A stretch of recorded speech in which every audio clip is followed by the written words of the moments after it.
All right, we back. We back with another chapter. 409.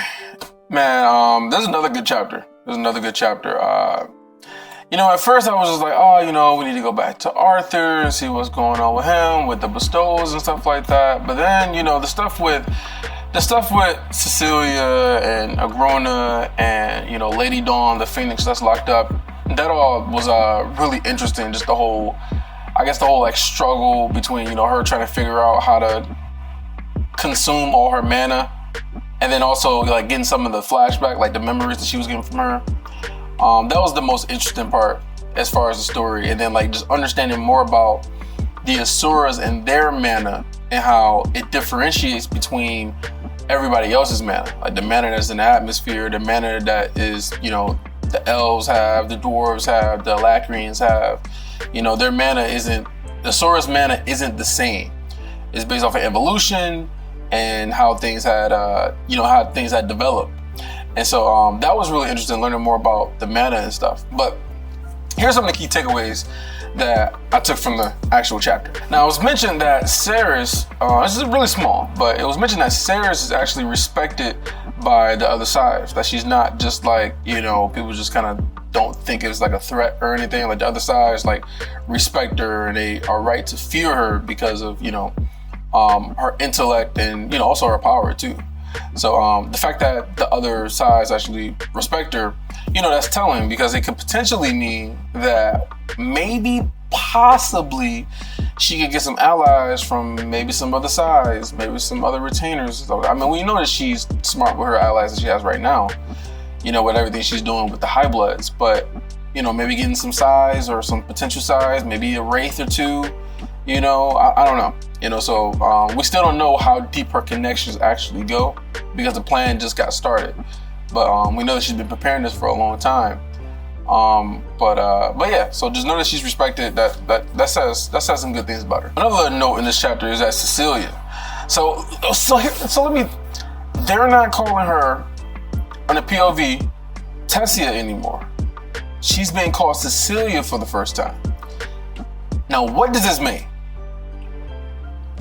I don't know what this means. I don't know if this means that, Tessia is not really in there as much anymore, and it's mostly Cecilia has complete control now, or she doesn't have anything, no kind of flare-ups. But that can't be true, because Cecilia has said when she was trying to give, doggy Nico a little pat on the head, that she gets nausea and dizziness and all this other stuff, or was it vertigo or some shit like that? And, she blamed her body for it. So it must have some sort of Tessia, being disgusted by Nico and, some sort of influence on her body while she has those, only touching Nico. You know what I'm saying? So it's, it can't be because she doesn't have any sort of awareness in her body at all, right? But just randomly out of nowhere, her POV is Cecilia. So I'm wondering what exactly that means. Let me know what you think. Now, another thing is Agrona talking about how he didn't understand how Orloth had, how he did the shield, that Cerys has control over. And he said that he sensed this mana signature, but he didn't really know the depths of how it all worked. And now he just seems to say that, Orloth's shield is being powered, by himself. It's like now he just knows all of a sudden. First he didn't know, and then now he does know. And so I guess it's confirmed that, Orloth has power in the shield. I mean, we kind of already knew that, but I guess Agrona knows now, even though earlier he said that he didn't understand how she was able to do that, but now he does understand, apparently. Now, the most interesting part of the chapter is the whole back and forth trying to master and control and make her own the Phoenix's mana. And so that was really, really interesting, just seeing how they just how she described it, how it was what did she say? She said it was kind of poking a hole in a dam, and then there's trickling, or a wound, and then you put your hand over, you put your hand over your wound, and then blood is trickling through, and then it kind of burst all out. So it burst all out. She don't know if she's going to be able to control it. She says that the mana is hot. It's fiery mana, and Lady Dawn said that it was going to burn her up and stuff and turn her to ash. And we didn't really know exactly how she was going to handle it. Now, she couldn't handle it at first. She was all like aching and groaning, and how her core shook, and it was so much mana, she really couldn't control all of it. And then like she was starting doing some pretty good control of it, but it was just so much mana that she couldn't really absorb all of it. She thought she was done. And then that's when like Nico came in, and Nico was trying to, you know, comfort her or stop her or whatever. And then Agrona stopped her. He was like, no, she has to absorb. Don't interfere. She has to absorb all of it. You know, and it's just like, okay, is she going to be able to do this? But yes, of course she's able to do this because she's the legacy. She's the tool. She is the power, the plot device in the story that is going to lead Agrona to success, to victory, you know. So it's just like, you know, of course she understands this shit and learns, you know, really, really quickly. And so basically I thought it was really interesting too, because I thought that she was going to like turn her body into an Asuran body, that would have been so fucking OP and crazy, because one of the biggest things that separate the Asuras from all the rest of the humans is their body. Their body is born not only having mana, but their entire body, from their skin to their blood to their lungs to their organs to their eyeballs to their brain to the electrical impulses in their brain, like every part of their body, every molecular structure of their body is powered by mana. Everything. And so that's what gives them their durability. That's what gives them their long lifespan and everything. Like, and now it's kind of making more sense how, you know, because like I said, their mana is separate. It's different from all their other mana. Like, they have their own unique type of mana, which is why all the races have different type of mana arts, right? You have the dragons with their ether arts, you know, the pantheons with their mana arts, and then you got the what is it called? The Basilisk clan with their like corruption, decay arts and stuff like. So everybody has different mana arts that's like, I guess, tuned to their certain particular mana through evolution. And so the Phoenix's mana is very fiery. And, you know, probably she tried to get like a Basilisk mana, it'd be like very like sickly, maybe poisonous almost, you know. So that's really interesting the way they explained all that. But yeah, I thought that she was gonna have an actual Asuran body now, because she ended up pushing out the mana from her core and using it to strengthen her body, the same way an augmenter would, right?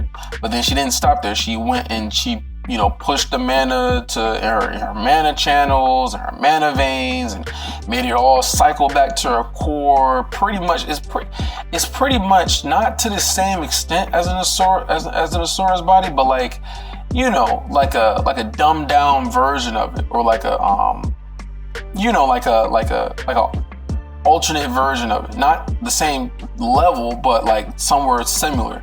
And that was able to relieve the stress that, you know, it was causing to her actual core to actually absorb every single drop of her mana. Which, another thing too in this chapter is just, I really don't like Tessia, or I can't even call her Tessia, Cecilia. I really don't like Cecilia in this chapter. Like, it's not even just this chapter though. I just don't like her period in the story, because I get the sense that at first I thought that Cecilia, you know, part of her was there, and then the other part was like the other part was like, you know, the manipulation, the implanted memories and things like that, right? That we know that Agrona can do.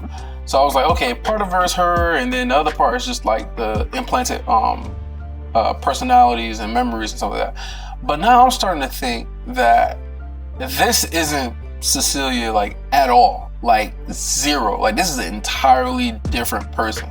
Like, if we actually got the real Cecilia, who was not corrupted, not brainwashed, not implanted with memories, her entire personality would be different. You know, her temper, you know, what she had did to Melsri and Viessa and stuff, using her own spell to attack Melsri and stuff. Like, just the threat she had made, oh, if you do this again, I'm gonna, take your mana core and drink the mana from. I'm just like, man, like who the fuck is this? And where is Cecilia? So this is just an entirely new person. And so I just don't like her. I just don't like her. I mean, at this point, it's just gonna be like, when is the real Cecilia going to show up? Like, when is she going to break free from these implanted memories and all the manipulations? And like, when is she actually going to be her? Because this version, this Cecilia is just, I mean, she's just a tool. She's literally just a tool to serve her purpose. No different than Tacy. Just a tool. Just a tool for, Tacy's a tool for Kessis. She's just a tool for Agrona. And when is she gonna wake up from this? How is she gonna wake up from this? Is it gonna be from Arthur helping her wake up from it? Is it gonna be from Tessia deep down is gonna trigger something to wake her up from it? Or is it gonna be, doggy little Nico? Is he gonna do something to try to wake her up from it? I mean, she's gotta wake up from this at some point, because if she just goes on with the rest of the story just being this tool, which she didn't want to be, to be used and abused and then discarded or whatever, then it's just like, I mean, she's just kind of like a plot, not a plot device, because she's just, I mean, I guess sort of, because you can kind of make her do whatever you want because of her, you just blame it on legacy powers, you know what I'm saying? So, I don't know, but her just ruthlessness is just taking all her mana, no big deal, no qualms or anything, like, I'm gonna take her, okay, I'm gonna do it. She understands like the gift of mana, how precious it is, but I'm gonna just take all your mana from you and watch your body just completely just convulse on itself and, deteriorate, and you're just cool. Whatever I can do for you, Agrona. Agrona cares about us. Of course he's not gonna lie to us. Like, it's hard to listen to, to be completely honest. But okay, let's get to the most interesting part. All right. So remember I said in the live stream, if you watch towards the end, about the whole Mordain. Now, Mordain is the person that I was talking about. Mordain was Kessis' friend growing up, and he was the one of the, he was part of the Phoenix race, and he was of the Asclepius clan. I think I'm saying that right. But which is the same clan that Lady Dawn is part of. And so the way their whole interaction had worked, from the explanation of the story, is that they were best friends, but then they had a falling out. They had a falling out because they didn't agree on, the Djinn, what had happened to the Djinn. So Mordain didn't agree with Kessis with, the plan, what to do with the Djinn. And so they ended up, annihilating the Djinn. Mordain wasn't okay with it. He actually was going to, expose Kessis about what really happened, because they told a whole lie to all the rest of the clans about what happened with the Djinn. And so Mordain was going to reveal and expose Kessis for the lies that he had told. Now, they said that they hid their falling out, their arguments. They hid it from the rest of the people. And the reason they said that they hid it from the rest of the people was because they wanted to make sure that Kessis was kept clean, that nobody was suspicious of Kessis having something to do with Mordain, because Mordain ended up just leaving. He ended up just leaving. So I thought that Kessis was the one that made him leave, or maybe Kessis the one. No, but apparently he just left. He left, and people speculated like, maybe he went to serve Agrona and Alacria, and so people just kind of speculated. But they didn't have any idea it would have anything to do with Kessis, because nobody knew about their falling out. Nobody knew about their argument. So nobody was suspicious of Kessis. And so apparently he just left. He just dipped out. And so the way that Mordain is described in this chapter, which is cool too, and we get a little bit of descriptions, is that he has orange hair and bright yellow eyes. And I guess some of the people in the Phoenix clan, they wanted to go back to the Indrath and just, ask for forgiveness.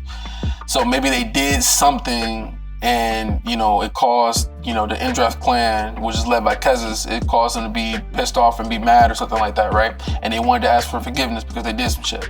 But then you had another part of the group who wanted to fight. They wanted to fight Kezis or whatever, the Imdrath clan. And then you had another part of the group who wanted to leave and they wanted to go to Agrona. They just said, fuck it, let's just go to Agrona and go there. So they had different arguments with different sections of people who had different motivations, right? But Mordain was the leader. He was the prince, the lost prince, which is also the person who taught Renia.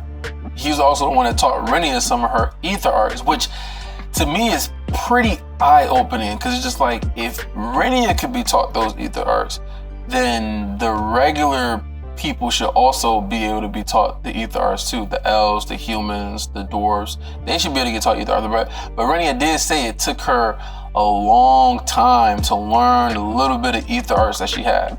And Renia wasn't really like a battle sort of mage. She was more using her mana or her ether to, I guess, to help with her seeing ability, right? Being able to see the future and stuff. So how much, for him to be able to teach that, he has to have some sort of understanding, right? I know some people had speculated and said that, the tattoo people might have been the Jinn. Now, that's a possibility. But then it also could be some of the Pantheon races, because they have tattoos, which I think that was also pointed out by somebody in the comments too, about the Pantheon race having the tattoos and stuff. So it could possibly be them too. But Cecilia did say that it was a strange looking tattooed people intermingling among the Asura.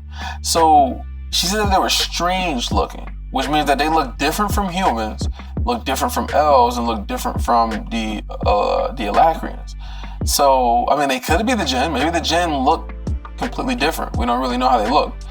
But I don't know. They could have been the Pantheon race, because the strange looking, maybe they have, because with the Pantheons, they have multiple eyes. So some might have 3, 4, 5, 6 eyes, so maybe that was what she was talking about, that was strange looking about them. But it could have been, so we don't know. We don't really know for sure. But we know that they decided to leave, and that Lady Dawn was also there with them. Now, what I also think is really interesting is the descriptions about where they're at, right? So they're in some sort of cavern, some underground cavern, and they talked about the trees, or she talked about the trees, and how they have these like silvery bark trees that like looks like steel, right? And then they have these leaves and it looks like fire. Now, I don't think any of this shit you can naturally find in the Beast Glades. I think they did the same thing that Agrona did, which was took some of the life, some of the plant life or whatever, like birds and stuff like that. Because remember, Agrona had the one bird that was only existent in Ephiodus that was there in Alacria, the one that he killed in his hand. Y'all remember? And so I think they probably took some of the seeds from the trees, because they said it was slow growing trees. So they probably took some of the seeds from the trees and grew them in the cavern in the Beast Glades. Now, another really, really interesting thing too is that the child that she described, the child that was, one of his eyes was orange and the other eyes was an icy blue. And whose child that is, that's also really curious to know. And whether that, and this is from the past, so that child could be a whole lot older, so eventually when we find out who they are and Arthur meets and whatnot, that could be the leader now, it could be like the next prince or something, like who knows?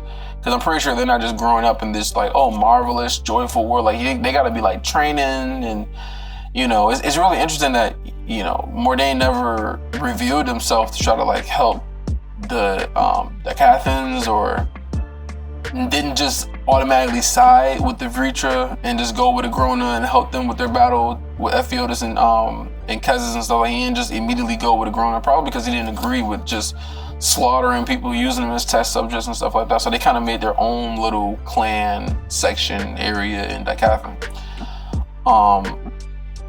So yeah, the child is interesting. It was also mentioned that Lady Dawn, she was in love with someone, because they talked about how she had these feelings of love that weren't her own, is the way that Cecilia had described it. So she was in love with someone there. So, maybe she has a husband. you know, we don't know. You know, maybe he gets pissed off, and I mean, it seems to me like she might have been captured for some years now, so we don't really know exactly how long. But I would think that he probably would have came and tried to rescue her or something, or I don't know. Maybe Mordane has some sort of plan. I mean, how long was she actually in Agrona's, you know, capture? Like, did he just leave her there to rot? Like, that's kind of crazy if that's the case. But yeah, so that's all really interesting. So now Agrona knows that they're in the Beast Glades. He says that, you know, Cecilia can, you know, sharpen her skills and whatever on a real challenge, because apparently Cerys isn't a challenge. And yeah, so it was a lot of shit. It was a lot of shit in this chapter, and that's what I found to be the most interesting. Just all the different stuff we learning about Mordane and the Beast Glades, you know, and just like them, how the Asuras have different types of mana compared to other people. So it was dope. It was dope. And so yeah, this is a really good chapter. This was a really good chapter, and hopefully we get more, you know, knowledge, more understanding in the next chapters to come. And Arthur needs to get some power-ups, man, because it seems like the threat level that some of these other Asuras are is like kind of crazy. It's kind of crazy, like how strong some of them are. And so we're gonna see just how powerful people are gonna be when they get their new runes and stuff. And yeah, Arthur needs to go back into the Relic Tombs. And then the Relic Tombs, man, the Relic Tombs would be so cool to get back to, just because how creative the Relic Tombs are. So you never know what to expect, or what trial, what test, what being he's gonna go face off against. So it's really cool when we can go back to the Relic Tombs too, because that was a really good part of the story too. But yeah, you know, so yeah, let me know what you guys thought about the chapter. I'm gonna read the next chapter because I'm getting this video up late, but I'm gonna read the next chapter, and hopefully we go back to Arthur at some point. And yeah, you know, let me know what you guys think, and like the video if you liked it, and I'll check you guys out next time.